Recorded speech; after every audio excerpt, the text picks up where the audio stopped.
Good morning dear students, मैं गिरिराज कुमार प्रजापति आपका Hindi teacher.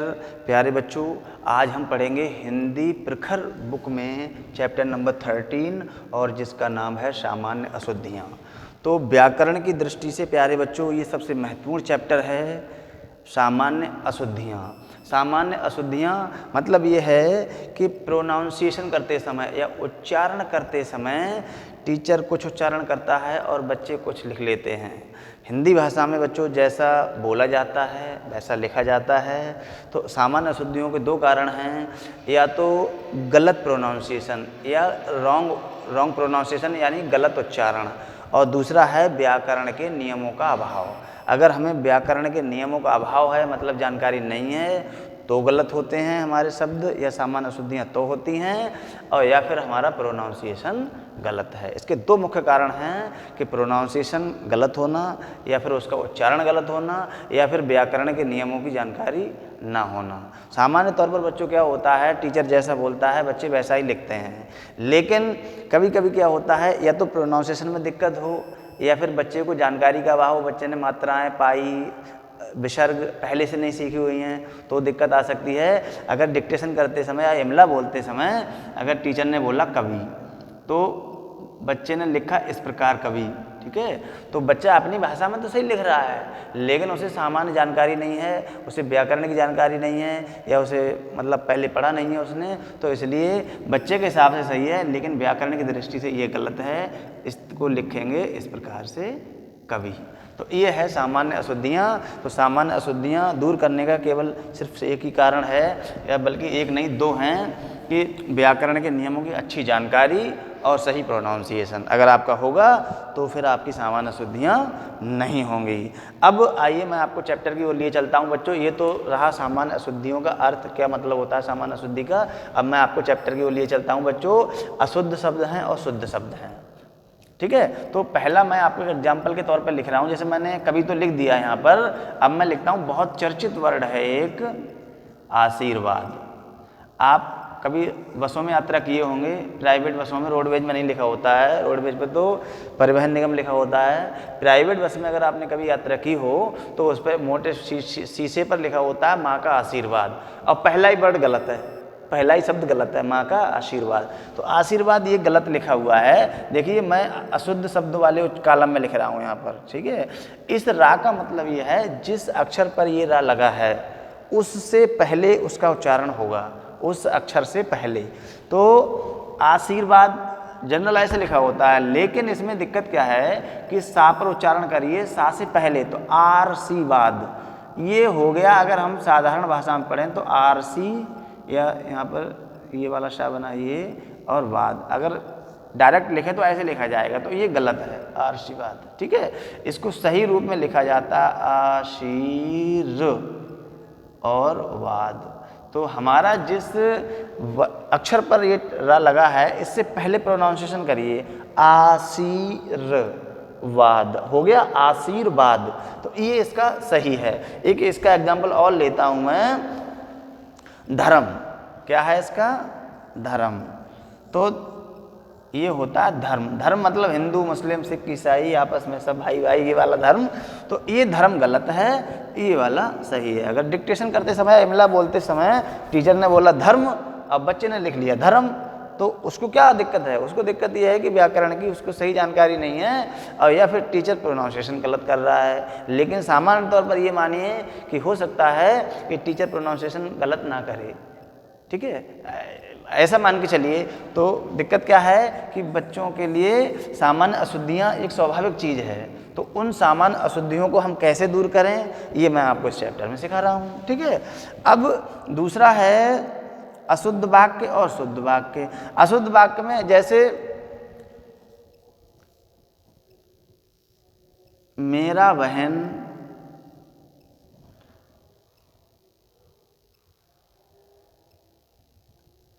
लंबी है, ठीक है, मेरा बहन लंबी है। अब ये आपको वैसे ही पढ़ने से ही लग रहा है, ठीक है, और नहीं तो आप व्याकरण की दृष्टि से देख लो कि मेरा बहन लंबी है, ये गलत है। इसका शुद्ध होगा, जगह नहीं है, नीचे लिख दे रहा हूँ भी, मेरी बहन, मेरी बहन कैसी है बच्चों?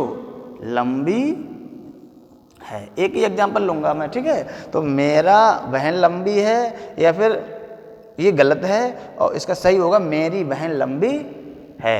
ये हो गया यहाँ तक क्लियर। ये अशुद्ध शब्द हो गए, इधर के शुद्ध करके दिखा दिए मैंने, अशुद्ध वाक्य हो गए, ये शुद्ध वाक्य हैं, ठीक है। एग्जाम्पल आप एक दो और भी ले सकते हैं, ठीक है। अब उसके बाद में आपकी बुक में है, मैं आपको बुक ही में पढ़ के बताता हूँ। आपकी बुक में लिखा हुआ है पेज नंबर 65 पे कि हिंदी भाषा में संज्ञा और विशेषण। यहाँ मैंने लिखा हुआ है संज्ञा और विशेषण, संज्ञा और क्रिया, संज्ञा और क्रिया, ठीक है, ये वाला। उसके बाद में है क्रिया व वचन। तो संज्ञा और क्रिया, संज्ञा और वचन, संज्ञा और विशेषण का तालमेल महत्वपूर्ण है। इसे निम्न उदाहरण से समझा जा सकता है। जैसे पहला है मेरी भाई, इसमें देखते हैं पहला मेरी भाई। अब आपको देख के ही पता चल रहा होगा कि मेरी भाई नहीं होता है, क्या होता है, मेरा भाई होता है, मेरा भाई, मेरा भाई। तो व्याकरण की दृष्टि से ये वाला गलत है और ये सही है, ठीक है। कि क्या हो गया यहाँ पर कि विशेषण, मेरा विशेषण है यहाँ पर, और भाई क्या है, संज्ञा है, सही है। एक हिसाब से देखा जाए तो यहाँ पर जो है मेरी नहीं होगा, मेरा होगा, मेरा भाई, ठीक है। इसी प्रकार से संज्ञा और वचन का देखते हैं। एक आपकी बुक में दिया हुआ है कि मैं माता जी आए और माता जी आई। माता जी आए, माता जी आए, ये गलत है और सही है माता जी आई, माता जी आई, ठीक है। अब कायदे में आई भी हो सकता है, ये मैंने विसर्ग यहाँ पर अंक इसलिए लगाई है। आपको मैंने पिछले चैप्टर में पढ़ाया था एक बार कि माता जी हमारा सम्मानित शब्द है। तो जब कुछ सम्मानित, ये एक व्याकरण का नियम है, एक बच्चों हिंदी भाषा व्याकरण का नियम है कि कुछ सम्मानित शब्दों के साथ हम उसको एक वचन में प्रयोग ना करके बहुवचन में प्रयोग करते हैं। पिछले चैप्टर में बताया था, अभी बताया दे रहा हूँ। तो यहाँ पर माता जी जो सम्मानित शब्द है, इसलिए यहाँ पर आई, आई मतलब प्लूरल यानी बहुवचन, लेकिन माता जी है एक वचन, हम प्रयोग इसमें कायम कर रहे हैं बहुवचन में, ठीक है। तो ये कुछ कंडीशंस होती हैं, उनको अप्लाई हो रहा है यहाँ पर, लेकिन गलत नहीं है क्लियर, सही, ठीक। अगला है संज्ञा और क्रिया। आपके उसमें बुक में दिया हुआ है कि माँ खाना, माँ खा रहा है, माँ खा रहा है। यहाँ पर संज्ञा देखेंगे और क्रिया देखेंगे, ठीक है। संज्ञा माँ है, क्रिया है खा रहा, क्रिया पद है एक हिसाब से। तो माँ आपकी बुक में यही दिया है कि माँ खा रहा है, तो माँ खा रहा है, माँ कैसा है, स्त्रीलिंग है, तो क्रिया भी कैसी आनी चाहिए, स्त्रीलिंग में आनी चाहिए, सिंपल बात है, ठीक है। मैंने चैप्टर में पढ़ाया था पिछली बार आपको कि माँ खाना, माँ खाना नहीं है, माँ खा रहा है, तो माँ स्त्रीलिंग है तो क्रिया भी रही होगी, यानी स्त्रीलिंग। तो माँ खा रही है, माँ खा रही और है, माँ खा रही है। फिर एक बार रीचेक करते हैं। रीचेक हम इसलिए करते हैं ताकि हमारी त्रुटियाँ कम हों, अशुद्धियाँ कम हों, गलतियाँ कम हों, ठीक है। इसीलिए ये चैप्टर का नाम है सामान्य अशुद्धियाँ। और वैसे भी इन जनरल लाइफ में आप देखिए, कोई वर्क करें, कॉपी पर भी करें, किसी भी सब्जेक्ट का करें, तो वर्क करें, उसके बाद पूरा हो जाए, उसके बाद एक बार रीचेक जरूर करें। ये आप अपने अंदर आदत बना लीजिए, रीचेक जरूर करना है, ठीक। ये एज ए टीचर होने के नाते मैं आपको, हर स्टूडेंट को बोलता हूँ, अपनी क्लास में ही बोल रहा हूँ कि आप अपना काम करने के बाद उसको रीचेक जरूर करें, ताकि आपको जब एग्जाम टाइम में आपको कहीं कोई दिक्कत होने वाली ना हो, ठीक है। एक बार चेक कर लेते हैं। मेरी भाई तो गलत है, मेरा भाई सही है। माता जी आए गलत है, माता जी आई ये सही है। माँ खाना, माँ खा रहा है ये गलत है, और माँ खा रही हैं, माँ खा रही हैं, यहाँ पर भी अंगी विसर्ग लगा दीजिए, प्लूरल में इस्तेमाल कर दीजिए, बहुवचन में कोई दिक्कत नहीं, ये भी सही है। क्यों करते हैं इसका मैंने यहाँ पर अभी एक्सप्लेनेशन बताया था आपको, सही है। ये आपका चैप्टर यहाँ तक हो गया। इसके बाद आपके चैप्टर में क्या है ये मैं देखता हूँ इधर। अशुद्ध वाक्य और शुद्ध वाक्य ये मैंने समझाई दी आपको। तो आई होप, मुझे लगता है ये वाला जो चैप्टर है वो कुछ हद तक आपका क्लियर हुआ होगा। अब आपका जो अभ्यास कार्य है वो मैं देखता हूँ, ठीक है, वो कराता हूँ मैं आपको। इसको हटा देता हूँ, चाहे तो मैं एक बार इधर हट गया, आप स्क्रीनशॉट ले सकते हैं।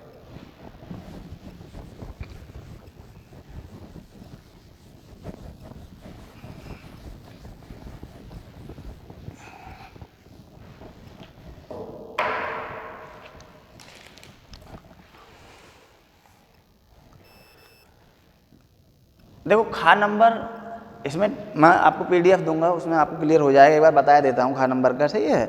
जैसे इसमें दिया हुआ है अशुद्ध बर्तनी वाले शब्दों को पहचान कर उस पर गोला बनाइए। अशुद्ध बर्तनी, अशुद्ध मतलब गलत, और बर्तनी मतलब उनकी जो लिखाई है, यानी जो उनका लेख है।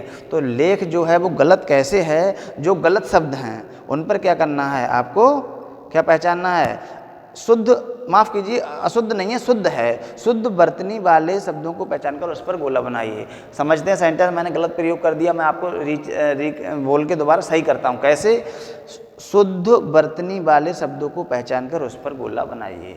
मतलब यह है कि 3-4 शब्द दिए हुए हैं, उन शब्दों में से एक शब्द सही है और बकाया गलत है। तो जो शब्द हमारा सही होगा उस पर हम या तो टिक कर देंगे या सर्कल बना देंगे, एक ही बात है, सही है। इसमें गोले करने के लिए कहा गया है, तो आप गोला ही करें, ठीक। अब जैसे मैं एक बताता हूँ पूरा, बाकी आप समझ जाएंगे आराम से, ठीक। जैसे बन है, तुम्हारी, याद रहे अशुद्ध नहीं है बच्चों, शुद्ध, मैंने गलती सुधार दी है यहाँ पर, शुद्ध है, ठीक है। तुम्हारी, दूसरा है तुम्हारी, और तीसरा है तुम्हारी, और चौथा है तुम्हारी, ठीक है। अब अगर आपको मैं सपोज करिए एज ए टीचर आपको इमला बोलता हूँ, ठीक है, डिक्टेशन करवा रहा हूँ आपको, मैंने बोला तुम्हारी किताब कहाँ है, तुम्हारी किताब कहाँ है, तो आप इनमें से तुम्हारी कौन सा लिखोगे, जो आपको सही लगता है वही तो तुम्हारी लिखोगे। तो आपको लगता है ये गलत है, ये गलत है, ये गलत है, सही कौन सा लगा, तो उच्चारण करिए, प्रोनाउंसिएशन करिए, तुम्हारी हो गया तुम्हारी, तो ये सही है, इसका मतलब हमने सर्किल कर दिया, ये मतलब है इसका, ठीक है। इस तरीके से ये सिंपल है, खा पूरा कर लेंगे आप। गा नंबर देखते हैं, कौन सा नंबर देखते हैं, इसको हटाता हूँ मैं, थोड़ी जगह कम हो रही है यहाँ पर।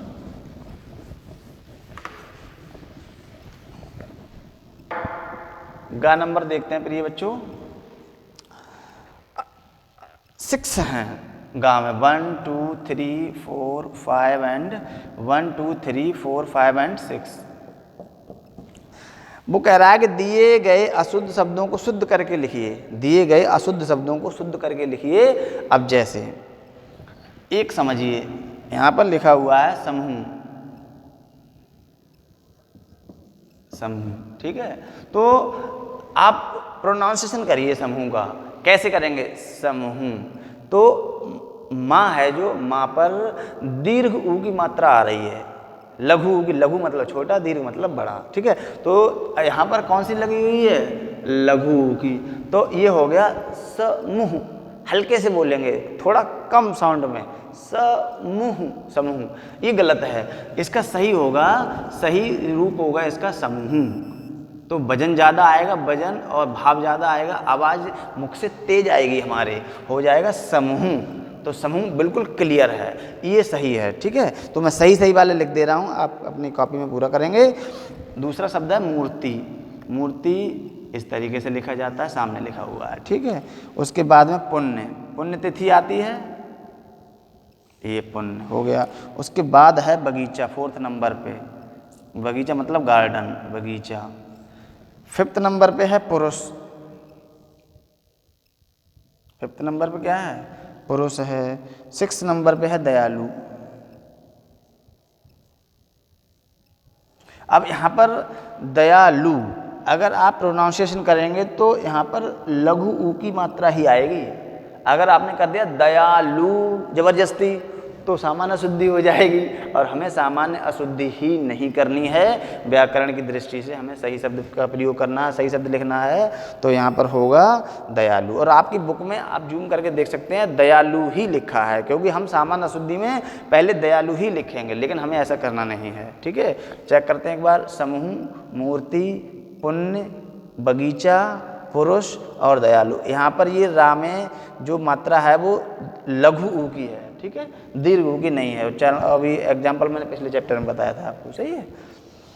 उसके बाद में अब जो ये सेंटेंस हैं ये मैं आपको पढ़ के बता दे रहा हूँ, बहुत समय लगेगा नहीं तो वीडियो बहुत बड़ा हो जाएगा। मैं आपको इसकी PDF प्रोवाइड कराऊंगा। सही, एक बार समझा देता हूँ मैं कैसे होगा। दिए गए अशुद्ध वाक्यों को शुद्ध करके लिखिए। मैं पहले अटेम्प्ट में अशुद्ध वाक्य बोलूँगा, अशुद्ध मतलब रॉन्ग यानी गलत, और फिर दोबारा जब बोलूँगा तो सही होगा। पहले बोलता हूँ राहुल पढ़ रही है। जनरल सी बात है, राहुल एक क्या है, स्त्रीलिंग है पुल्लिंग है, पुल्लिंग है, तो क्रिया भी किसके अनुसार आएगी, राहुल के अनुसार। तो राहुल पढ़ रही नहीं है, राहुल पढ़ रहा है, समझ गए आप। वर्षा हो रहा है, वर्षा शब्द स्त्रीलिंग है तो वर्षा हो रहा नहीं, वर्षा हो रही है। ठीक। सुबह हो गया, सुबह कभी होता नहीं है, सुबह हो गई हमेशा सेंटेंस प्रयोग होता है, वाक्य प्रयोग होता है, सुबह हो गई। ठीक, सुबह। रवि मेरी भाई है, तो रवि मेरी भाई नहीं है, अभी मैंने बताया था आपको रवि मेरा भाई है। भावना बहुत मोटा है, सिंपल सी बात है, भावना बहुत मोटा है, गलत है, भावना बहुत मोटी है। कल्पना खाना खाएगा, सही है। अब यहाँ पर इमेजिन करिए आप या कल्पना कीजिए, कल्पना खाना खाएगा, तो कल्पना शब्द स्त्रीलिंग है, लेडीज है, महिला है, तो जब खाना खाएगा तो क्रिया जो है पुरुष के हिसाब से है या मास्कुलाइन जेंडर के हिसाब से है, तो यहाँ पर हमारा है स्त्रीलिंग, तो जब स्त्रीलिंग है तो क्रिया भी किसके हिसाब से होनी चाहिए, स्त्रीलिंग के हिसाब से। तो कल्पना खाना खाएगी, खाएगा नहीं, खाएगी। उसकी पास बहुत रुपए हैं, उसकी नहीं होता, उसके पास बहुत रुपए हैं। हमेशा सच बोलनी चाहिए, हमेशा सच बोलनी नहीं चाहिए, सच बोलना चाहिए।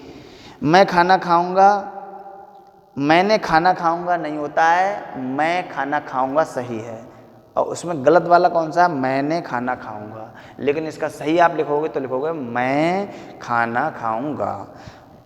10 नंबर पे है तुम तुम्हारे घर जाओ, तुम तुम्हारे घर जाओ निरर्थक वाक्य है, देखने में ही अटपटा लग रहा है, पढ़ने में अटपटा लग रहा है। कैसे कि तुम तुम्हारे घर जाओ, इसका सही रूप होगा तुम अपने घर जाओ।